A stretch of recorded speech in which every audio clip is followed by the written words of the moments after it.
Hello and welcome to the Sacral Gate as we follow the story of Inanna and Venus in the sky.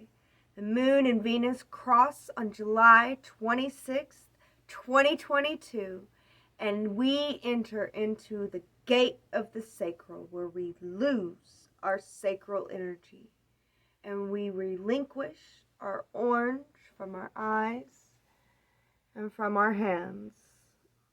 Red's the only one left.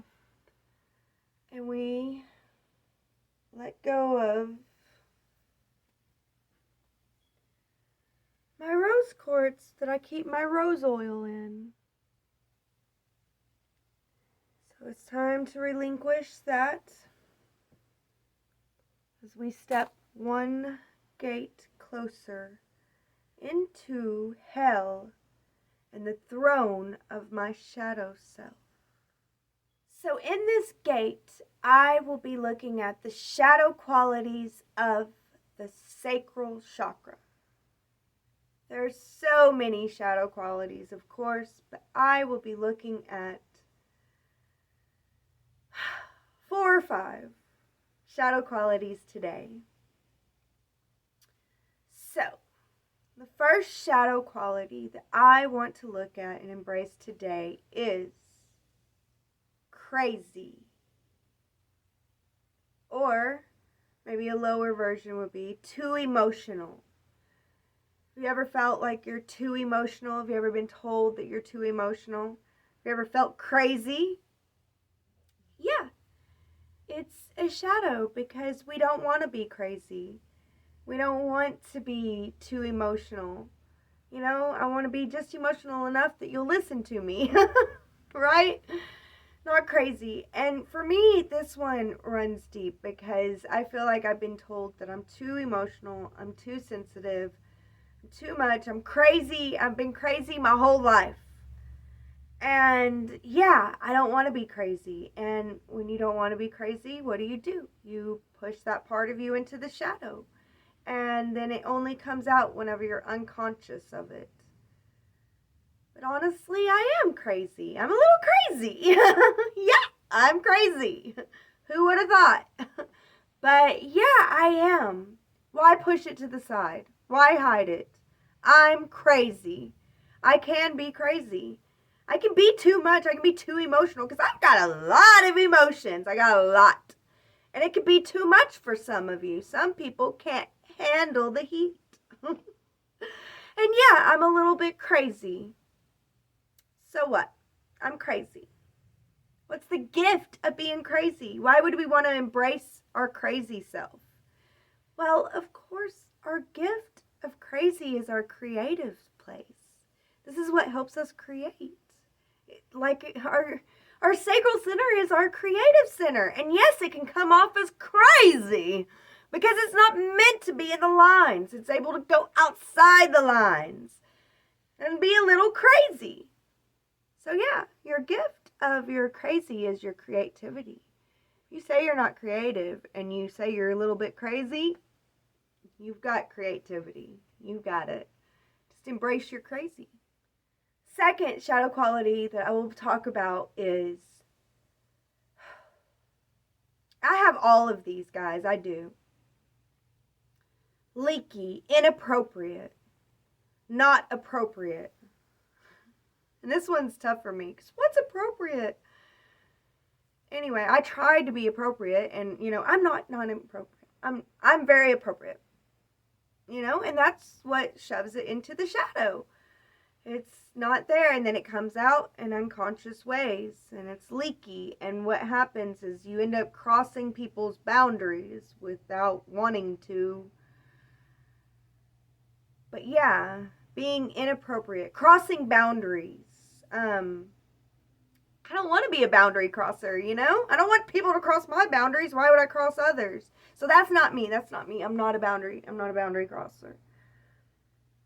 And that's what putting things in the shadow looks like. So I can't say that. I do cross boundaries. I cross boundaries at times. I go too far. I do go too far. I like to say, yeah, if I'm too much, you better be able to handle it. Or, yeah, you say I'm too much, but maybe it's just that you can't handle this. But at the same time, there is a too much, right? I mean, there is a too much. So, what's the gift of crossing boundaries? What's the gift of being inappropriate? And the gift is freedom.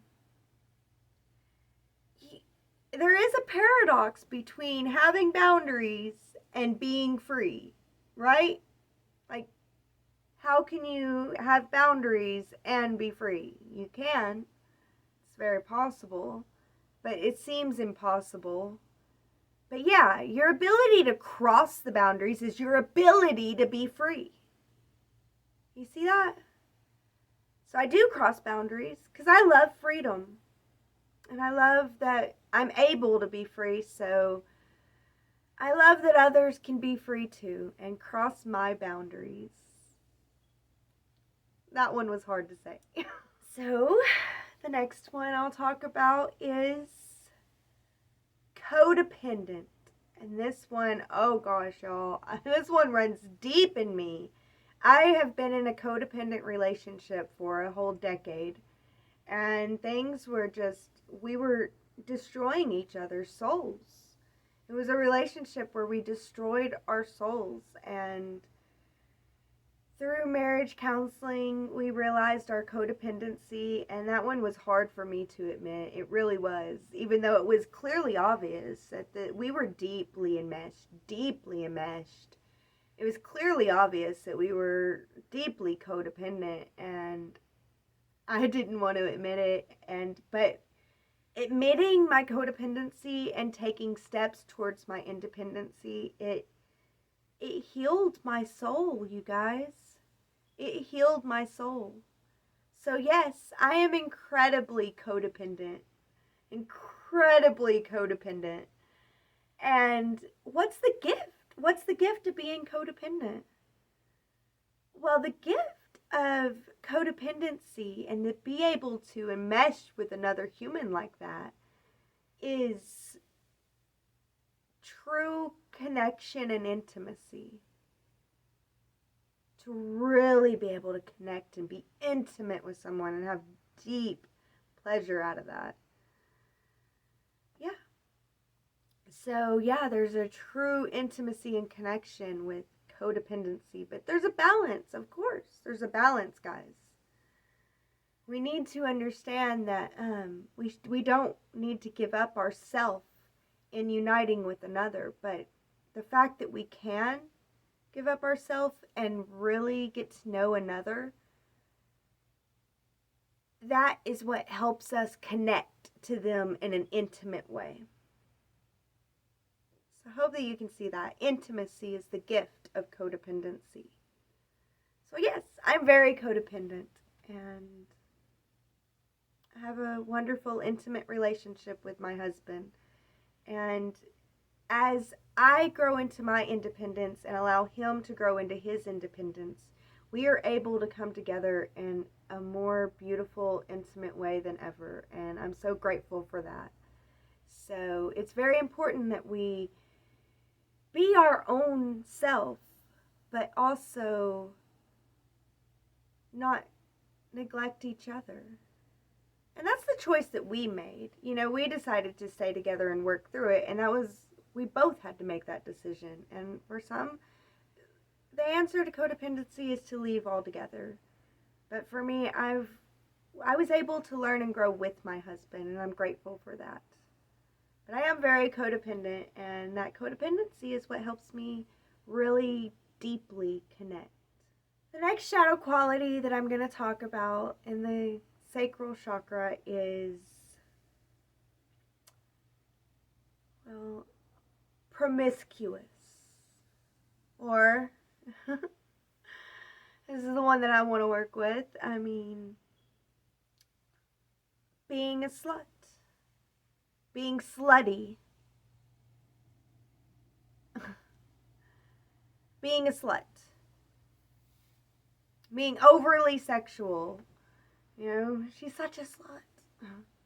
This one, I don't know. I want to say, no, that's not me, but that's you putting it in the shadow. That would be me putting it into the shadow. I've been called a slut my whole life, and I've let it be like water off a duck's back, you know? Like, so what? They think I'm a slut. Everybody thinks I'm a slut. I mean, there's whole cultures out there, guys. Whole countries of people that just me putting myself on video wearing this is slutty. It's proof that I'm a slut. And who cares what they think? I don't care. That's water off my back. I'm not a slut. I'm not a slut. Well, that's not embracing my shadow self, because I am a slut. I can be. I definitely have the tools, if that makes sense. But yeah, I have a slutty self. And by saying, oh, because they think I'm a slut, I'm not a slut, and that's not embracing my slutty self. So I want to embrace my slutty self. I'm a slut. I'm a promiscuous hoe. Ooh, that felt harsh. Oh, that did. Oh, gosh. Yeah. So I'm going to embrace my slutty self, but I'm not the type that's going to go jump on every Tom, Dick, and Harry. I don't care what y'all think. But if just wearing this makes me a slut, then yeah, I'm a slut. I'll be that slut. That one's easier for me, guys. Be easy on me, okay? I'm trying to take it easy. And be easy on you. Because honestly, if you can't embrace the full, I'm a whore. Like I can't, then, that's perfectly fine. If you can barely embrace that you're a slut, then that's perfectly fine too. But do you try to hide it? Do you say that you're not? That you're not a slut? You're not slutty. You're not a whore. I might dress like a whore, but I'm not a whore. Right? Yeah, I do too. I deny my slutty self. But no more. I am a slut. So all y'all that think I'm a whore for being on YouTube like this, you're right. I am. I'm a slut. And so, yeah, what's the gift of being a slut? I mean, isn't it obvious? I think it is. Your sexuality, sexual pleasure is the gift of being a slut. Getting into your slutty self it brings more pleasure in your sex life. Yeah, sexual pleasure is the gift of being a slut. I think it's a pretty good gift. So yeah, I said 4 or 5. I'll do the 5th one really quick. It looks like we're almost out of time, but really quick, I'll go over the 5th one. It's a lot like the first one. Too sensitive. You're too sensitive. You cry too much. You're too sensitive. Instead of the crazy emotional sensitive, it's the cry emotional sensitive. And I am too sensitive. I cry too much sometimes. I feel too much. But the gift of that is my ability to attune and harmonize with the world. I hope that y'all can see that. Because the fact that I'm so sensitive, it'll make me cry. Little things will make me cry. It's because I can feel and sense the world. I'm able to feel and sense it. And that's a gift. Those that can't feel and sense the world, to me it's sad. But yeah, there you guys go. There's the shadow of the sacral. I hope that you enjoyed it. That's it. That's all I got for you today. And I thank you guys so much for being here. As always, be blessed with love.